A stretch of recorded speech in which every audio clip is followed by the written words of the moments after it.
Hi everybody, today I'm giving myself a tattoo of the number 25, which is pretty significant to me. I had my wonderful husband come in and help me out, and then I got to work on the stencils. Now, doing the stencil was very easy because it's such a small design, but I did need to reapply it a couple times. I wanted to make sure that the stencil was in the exact place that I wanted. One of my favorite parts is putting on the gloves. It just makes me feel so official.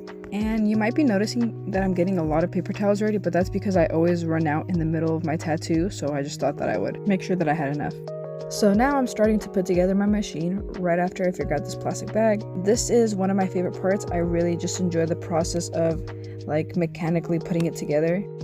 I also like to wrap this part up because it kind of gives me a better grip, and I also like to choose different colors that kind of match with what I'm feeling that day.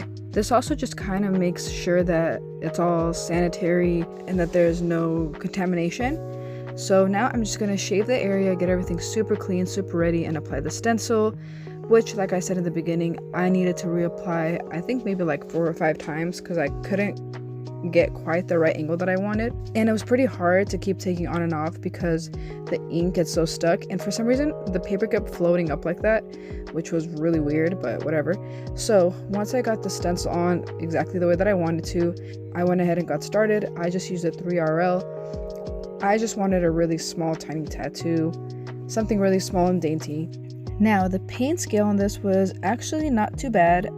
I was using a really thin needle, so it kind of hurt a little bit more than the rest of my tattoos, but I would say it was about maybe a 5 out of 10. It wasn't too bad, and it also took me just a couple minutes to do, so it wasn't that bad at all.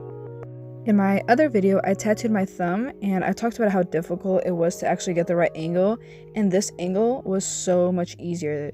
This tattoo was so much easier to do. It was basically like I was just drawing. It wasn't difficult at all. The one thing that I would have changed about the way that I did this tattoo though is I would have probably used a thicker needle. I'm actually going to go back over this one. I do wish I used a thicker needle. I think it turned out a little too thin. And also something really interesting that I noticed is the thinner the needle, the more that it hurts, which kind of surprised me because I assumed that the more needles, the more that it would hurt. This was probably like the most uncomfortable. It kind of felt like a weird pinch or almost like a burn, versus my other tattoos were kind of like a dull pain, if that makes sense. So now I'm finishing up the tattoo. I'm making sure to clean it up, making sure that there are no spots that I missed, and here's the finished product. Thanks for watching. Bye guys.